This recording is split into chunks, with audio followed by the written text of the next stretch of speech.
भैया हमारे देश की गवर्नमेंट गई है फंस। जो बात पक्की होती है इन दोनों इंटरव्यूज को देखकर, नितिन गडकरी के इंटरव्यू को और हरदीप सिंह पुरी के इंटरव्यू को देखकर।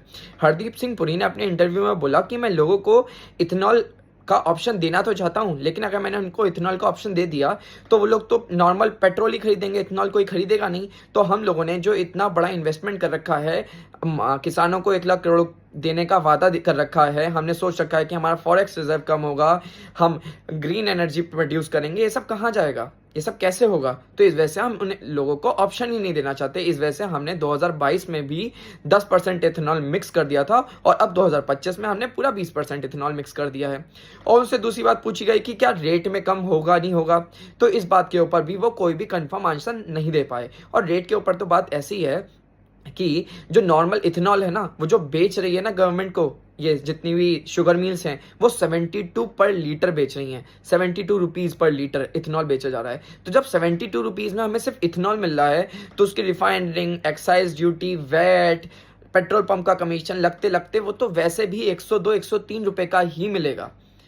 पॉसिबल ही नहीं है कि वो हमें 10-15 रुपए सस्ता मिल जाए। और रही बात अगर नॉर्मल पेट्रोल की, तो वो तो क्रूड ऑयल और कच्चे तेल के दाम पर ही निर्भर करता है, जो इस समय हमें 30 से 35 रुपए पर लीटर मिल रहा है।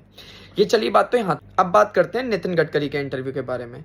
तो उन्होंने तो बड़ी इंटरेस्टिंग बात बोल दी, सीधे सीधे डिफेमेशन के केस की बात कर दी रिपोर्टर के लिए कि अगर आपने मेरे बेटे के रेवेन्यू के बारे में बात करी और इस तरीके के बयानबाजी करी आपने अब मेरे प्राइवेट जेट में बैठकर, तो मैं आपको सीधे सीधे डिफेमेशन का केस कर दूंगा। और साथ ही साथ एक बड़ी इंटरेस्टिंग बात बोली उन्होंने माइलेज को लेकर कि जो गाड़ियों का जो माइलेज कम हो रहा है वो ऐसे आइडेंटिफाई नहीं होता है। वो माइलेज पता करने के लिए आपको पता है क्या करना पड़ता है? सर्विस सेंटर जाना पड़ता है और सर्विस सेंटर पे एक मशीन होती है, वो बताती है कि आपका माइलेज कितना आ रहा है आपकी गाड़ियों का। वो नॉर्मल जो सामने जो इतनी मैन्युफैक्चरिंग कंपनीज हैं, वो सामने हमारे नितिन गडकरी सर एक साइंटिस्ट हैं, उन्होंने बताया कि जो सामने दिखाई दे रहा होता है ना कि गाड़ी में कितना माइलेज आया नहीं आया, जो इतनी एडवांस गाड़ियां बनी हुई हैं, वो गलत है। मशीन से पता चलेगा कि माइलेज कितना आ रहा है। वहां जाके पता लगाओ कि तुम्हारी गाड़ी 10 का एवरेज दे रही है या फिर 15 का दे रहा है, सौरभ जोशी वहां जाओ। ये सारी बातें सब चल रही हैं।